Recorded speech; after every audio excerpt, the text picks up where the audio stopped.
everyone, Mitch coming in from the Commander's Core studio. Welcome to the show. So, on today's episode, I'm going to be talking about 3 commanders that deserve your attention. They are underappreciated, and you are very, very smart because you are discovering them right now. And you're definitely going to be building decks around them, right? Because they're amazing. Let's jump into it.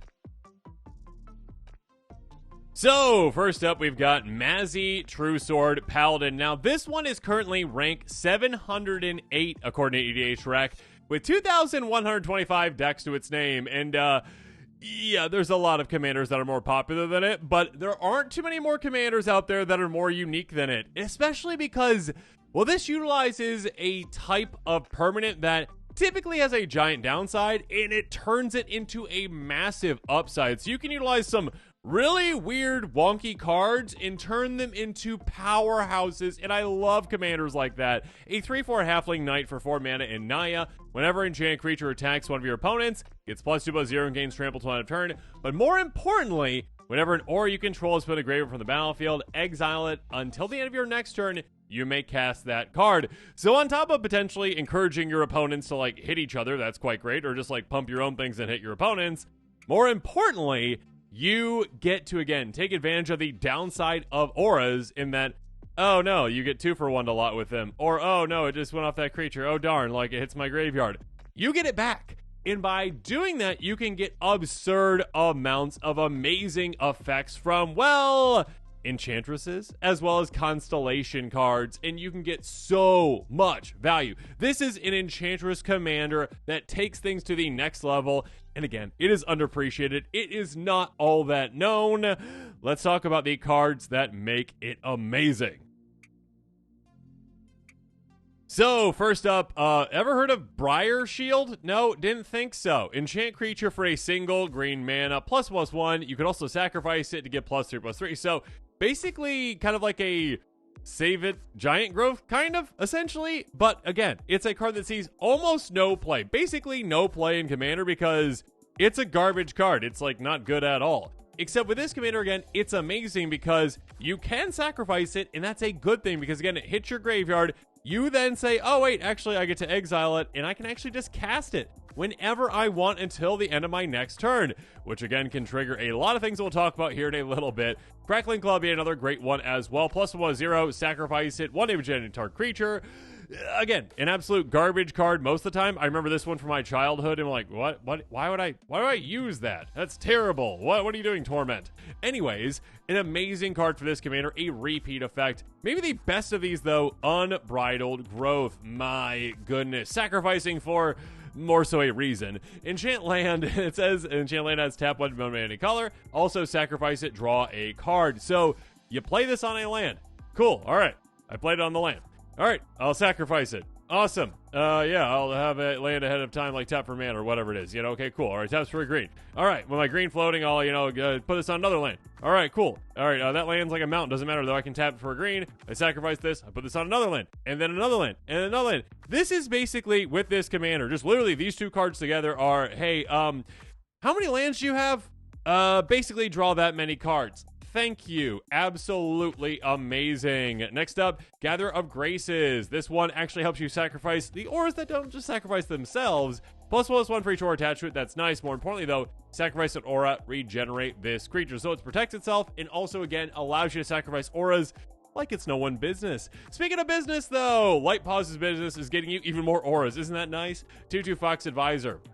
Aura enters the battlefield under your control. If you cast it, you may search for life for an aura card with mana value less than or equal to the aura and with a different name than it, and put it on the battlefield attached to Light Pause. So, yeah, we've got auras of all shapes and sizes. When you're casting things, go search for other things. Like, if you basically cast anything above 1, you're like, oh, okay, cool. Yeah, go get, like, Crackling Club, essentially, and just start using and abusing that with all your Enchantress effects. Open the army yet another way to go get auras, tutor for them. It's amazing. Go get that. Aura equipment. Yeah, it's just 2 mana. It's a fantastic tutor for you. Starfield Mystic, though, my goodness. Enchantment spells you cast cost 1 to cast, which is lovely again. Not all your auras cost 1. Other ones cost more than that. Reduce that cost. Great. On top of that, though, whenever enchantment you control spell in the grave from the battlefield, you get a counter on this, which is going to be a ton, and this can be an absurd heavy hitter unexpectedly, and your opponent's going to be like, oh gosh, that's the biggest creature on the board is a Starfield Mystic. You're like, it's going to get bigger. Here we go. Next up, Pearl Ear Imperial Advisor, a 3/4 Fox Advisor with lifelink. Enchantment spells you cast have affinity for auras. Yeah, that's going to make them all basically just cost, whatever their pips are, like 1 or 2. It's going to be great. Whenever you cast an aura spell that targets a modified permanent you control, draw a card. So like an Enchantress-esque effect where you're like, okay, cool. Did I already have an aura on that? Great. All right, I'll draw a card because I'm going to target that one again and again and again and again and again and again and again. Speaking of which, Satyr Enchanter. Yeah, there are so many different enchantresses. I mean, Mace Enchantress, all the other ones as well. Cast an enchantment spell, draw a card.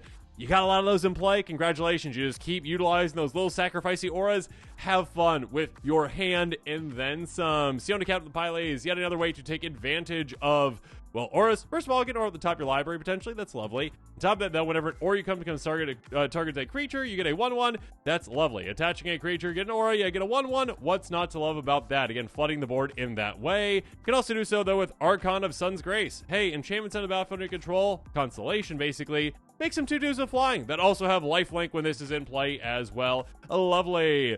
When it comes to enchantresses, though, we've got other effects that are like more specific, like this one, Tangle Span Lookout. Or it's just battlefield you control, draw a card. Again, most Enchantress decks are like, well, I'm not really utilizing auras. We're like, auras are my jam. That's all I want. All the auras all the time. Edel of Blossoms doesn't care, though. Cares about all the enchantments, and wherever they're coming into play, here, there, everywhere. Again, as long as they ETB, we get to draw a card. So yeah, you can see how this adds up, and we get an absurd amount of card advantage. Ghostly Dancers, though. 2/5 flyer enters the battlefield while you return an enchantment card from your graveyard to your hand, or unlocked a locked door. Ignore the room thing, unless you actually use rooms, then good for you. Whenever enchantment you control enters, whenever you fully unlock a room, make a 3/1 with flying. Yeah, again, the enchantments are going to be coming into play here, there, and everywhere. Just think about, again, like Crackling Club, bringing that back into play again and again and again and again, and making an army of 3/1 flyers. Or you can make an army of 4/4 flyers with Sigiled Empty Throne. Yeah, this gem for just 44 cents. Enchant for 5 mana, cast an enchantment spell, make a 4/4. It's going to get absurd. Or how about this one? Martyr's Bond. Sorry, opponents, but I'm the only one who gets any enchantments in play. Enchant for 6 mana. Whenever it or other non-land permanent you control from the grave from the battlefield, each opponent sacrifices a permanent that shares a card type with it. So obviously, I mean, if your creatures get taken out, oh, your opponent's creatures do too. But yeah, with this deck, your opponents literally cannot keep enchantments in play because, oh, I play an aura, I sacrifice it. It comes back. I play it again. Sacrifice. Comes back. Play it again. Your opponents will not have any enchantments left. I don't care what deck they're playing. They are wiped out.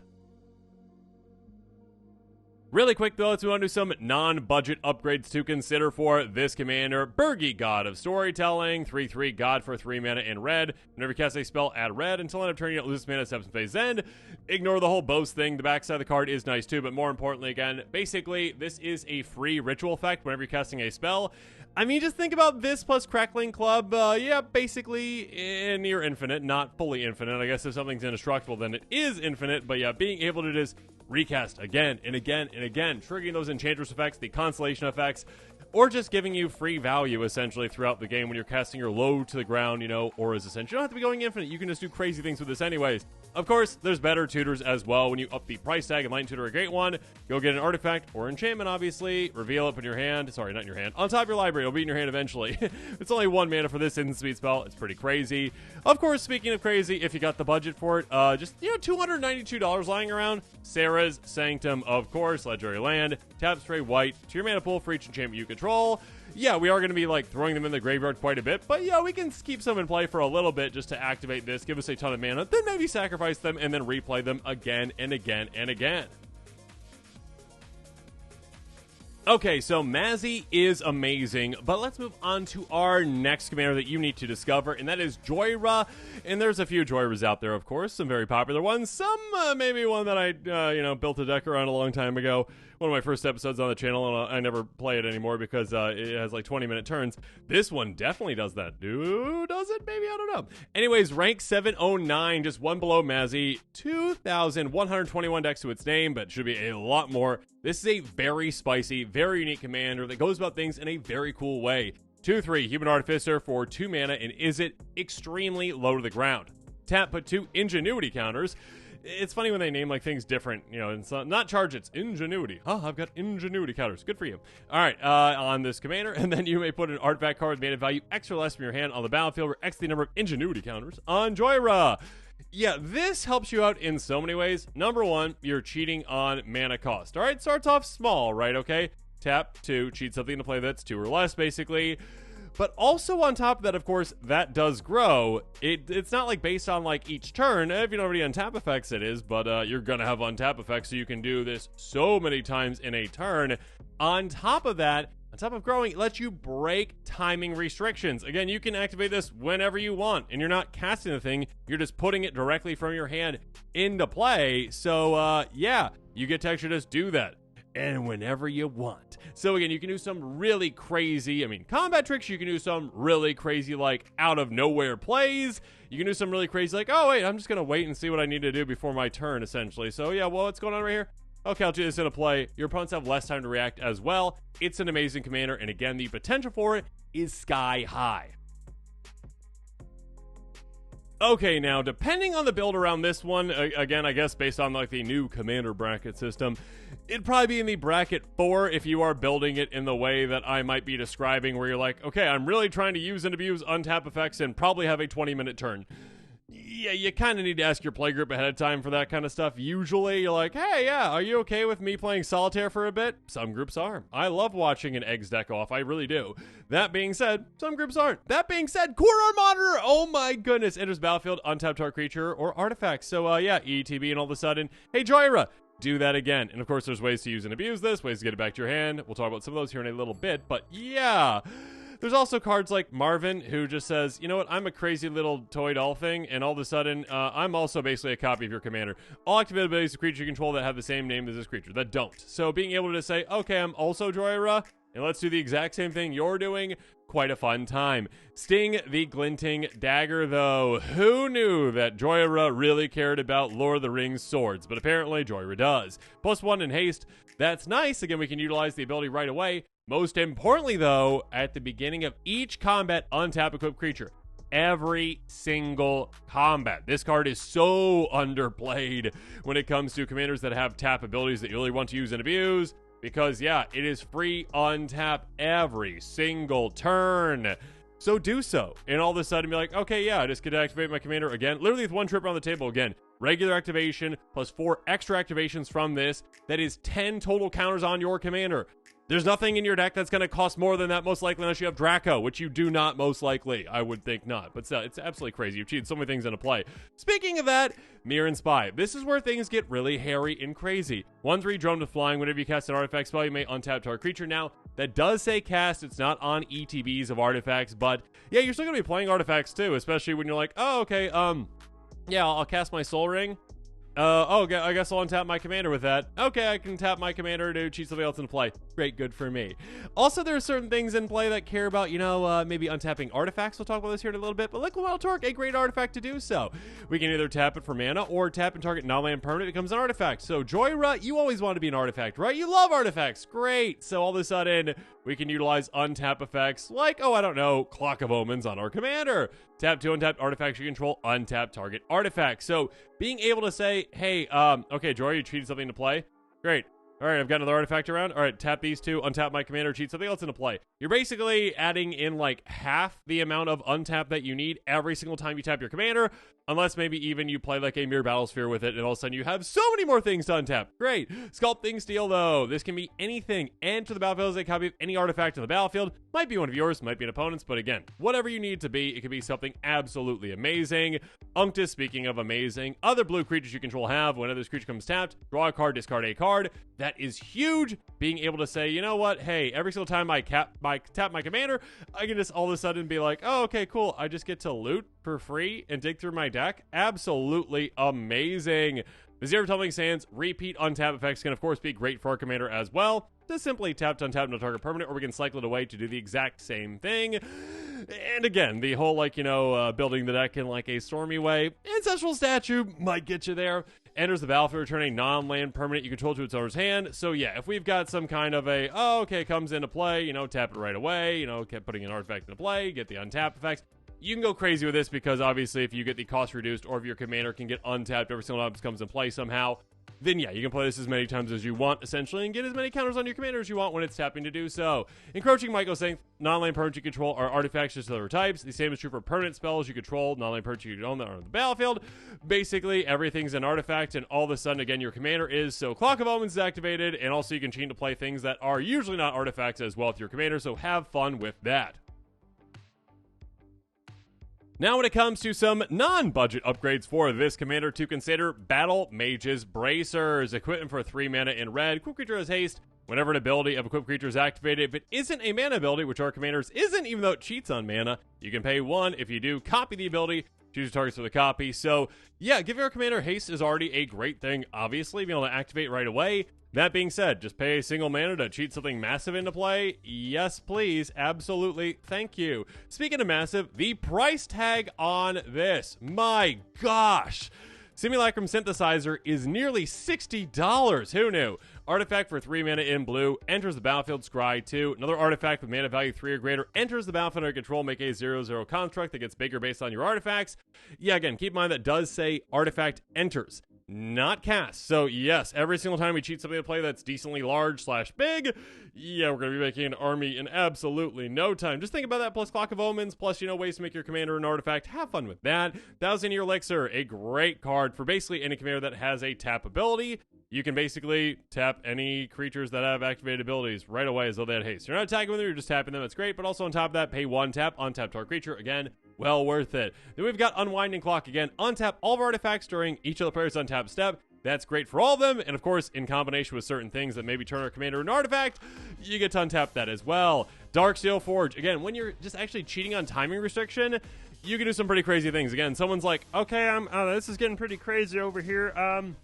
Yeah, I don't like that this player, the Jory player, has got all these things going on, so I'm going to wipe the board. Yeah! And then you're like, okay, I tap my commander to cheat and play Darksteel Forge? Oh, okay. Yeah, artifacts you control indestructible out of nowhere. Again, 9 mana value, but that doesn't matter all that much to this commander because you can get there in absolutely no time and just cheat this into play. Speaking of 9 mana value cheating into play, Portal to Phyrexia out of nowhere. Gross. One of the grossest things ever to do, I'm sure. Enters the battlefield, each opponent sacrifices 3 creatures again out of nowhere. Just being like, oh yeah. Oh, you think you're going to attack me with your little army? Okay, yeah, I'll cheat this into play with my commander. Cool, all right, sacrifice those creatures. Great, all right. On top of that, begin my upkeep. I cheat one of the creatures out of the graveyard on the battlefield. It's also Phyrexian. It's coming out against you. Lovely. And the final commander I'm going to be highlighting that you need to discover right now is this 17-cent gem that Eddie introduced to me by just absolutely decimating me with it. Sergeant John Benton, a 2/4 human soldier for 3 mana in Selesnya, trample haste. Whenever it deals combat damage to a player, you and that player each draw that many cards. Hey, opponent! You're welcome. I'm going to be hitting you for a ton, and you draw a bunch of cards. Oh, no. Oh, I hit you too hard. You're gone. Oh, darn. I'm so sorry, opponent. I didn't mean to. I'm so sorry. Yeah. You can hit opponents super hard with this. This is a commander that says, hey, combat tricks, which usually, no offense to combat tricks, typically, like Giant Growth, are pretty bad in Commander generally. They just usually are, because it's a, 1 versus, 3 other player format, essentially, right? 1v1v1, I mean, it's a 4-player format, I should say. Unlike 1v1, where it's like, okay, that really, you can really make a lot of damage, a lot of difference. This one's like, hey, you know what? Don't worry about it, all right? You cast that Giant Growth, that's basically the Ancestral Recall. Cool, all right, cool. Yeah, hit someone, draw 3, it's amazing. Absolutely. You can make use out of some absolute garbage cards with this commander, and they are amazing. Okay, first of all, not a garbage card, but what I wanted to point out right away, because it's a land, Cathedral of War. This very simple land, you're like, all right, turn 1, just put in a play, tap, cool, all right, whatever, doesn't matter. Contemporary colors. Oh, it's got Exalted, just sits around, does nothing for me except for just is a land, and it's like, hey, you know what, attack with your commander for an extra 1, because you're only going to be attacking with just your commander. And you know what? Every single time you hit, you're going to need to draw an extra card throughout the game, literally just by playing this land. It could just be as early as turn 1. Blossoming Defense. Again, hey, you know what? +2/+2, hexproof. Save your commander from some target removal. Great, but also, hey, that's also like a draw 2 in a way as well. Gift of the Viper. Put a counter, a reach counter, and a death touch counter on a creature and untap it. It's going to be our commander, of course, but being able to just permanently pump our commander, nice. Reach counter, sure, don't really care about that, but death touch, with trample, because again, our commander does have trample inherently. Of course, that means that we can just push damage through so easily because we just have to assign 1 damage to a creature, then we trample through the rest. Groundswell, though, you know what's great for 1 mana? Just 4 cards. Even better than Ancestral Recall. +2/+2 until end of turn, but if we have a land enter, it's +4/+4 instead. We're in green. We're going to have that happen quite a bit. So, yeah, there you go. +4/+4, 4 draw for just 1. Belt of Giant Strength. Again, this one actually costs a good amount to equip, or it can just cost basically nothing for us. Equip for 2 mana. Equip 10, but it costs X less cast, where X is activate, where X is the power of the creature target. So, essentially, again, we pump our commander once, probably twice, and all of a sudden we are there, and we can actually just say, you know what, we'll just, attach this for free. And all of a sudden our commander has base power toughness 10/10. Absolutely amazing. Basically an extra 8 draw for us. Imperial Plate. Speaking of which, +1 for each card in your hand. Oh my goodness. This actually pairs incredibly well with Double Strike because you hit once, you draw. Oh, it's even bigger now the second time. You hit again, you draw even more than that. But even if you're not doing that, it's still absolutely crazy. Speaking of crazy, though, Humble Awakening, you know what? We're helping out, all right? Again, we're already giving the players that we're hitting some cards. You're welcome. But also, let's help with their mana, too. Everyone's spells cost 1 less to cast. You're welcome, everyone.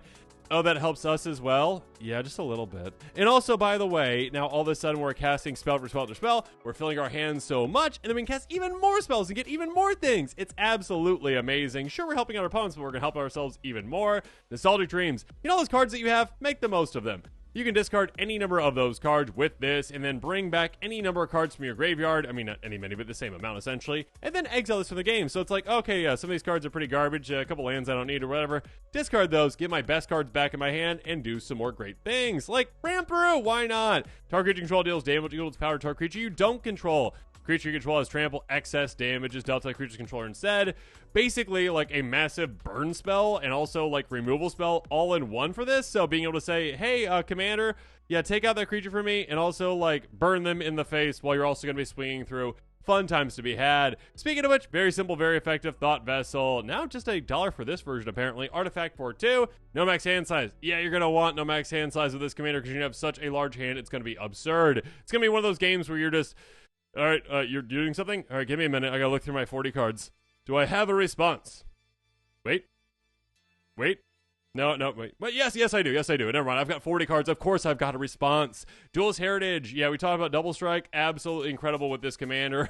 Being able to draw so many cards and do it twice on top of, yeah, just basically turn your commander into a one-shot KO very easily. Quite fun.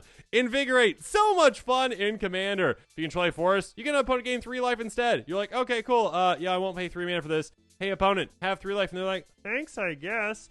Yeah, +4/+4 for free to my commander. Extra 4 damage. Oh, you just care about commander damage. Yes, I do. And also, by the way, your life does not matter. Extra cards drawn. Fun times. It also doesn't matter. Creatures. Promise of Loyalty. Sorcery for 5 mana. Every single player puts a vow counter on 1 creature they control. Sacrifices the rest. We only care about having 1 creature, and it's our commander. On top of that, though, each of those creatures can attack you or planeswalkers you control for as long as they got a vow counter on them. So it's like, hey, everyone, let's all go down to 1 creature. Just 1, okay? Just 1 creature for everyone. That's fair, right? Except my commander can still attack you guys, and you can't attack me. Fun. Everyone's having fun, right? Speaking of fun, Psychosis Crawler. You know what's even more fun? Taking everyone out at once. Power and toughness equal to the number of cards in your hand, which can be a massive amount, of course. On top of that, whenever you're drawing a card, each opponent loses 1 life. Again, we can draw an absurd amount of cards in absolutely no time, drain your opponents in no time as well, and of course become immense. I mean, this card again costs 6. Why would we use this? Oh, because it's got Delve. Instant speed, +6/+6 until end of turn. This is a 1 mana, draw extra 6 cards, and hit extra hard. Lovely. But now let's talk about some non-budget upgrades. And first up, we've got Silent Arbiter. This one is a $6 card that can do a lot of work for this commander. A 1/5 that says, no more than 1 creature may attack each combat. Also, by the way, just a little note here, no more than 1 creature may block each combat. Meaning that all of a sudden we're like, hey, yeah, I swing with my commander. What you got to block? I got a 4/4. Okay, cool. Just the 4/4. Great. I'm going to damage you a ton with this trample. And also, sure, go ahead and swing at me. I don't care. It's just one creature coming through. Whatever. Next up, Mithril Coat. Of course, like any kind of, hey, protect my commander effect can be great. Indestructible for this. Indestructible for your commander. You can flash it in. Why not? Power Fist, though, a lot of fun with this commander. Equip creature has trample. Already has trample. That's okay. Whenever this creature goes combat to a player, put that many counters on it. Just build itself up so much. It turns all those pump effects basically into permanent. Get some extra counters on your commander. Extra card draw as well throughout the game with this gem. And with that, this episode is coming to a close. As always, comment below with your thoughts on it. And of course, as always, thanks again and have a good one.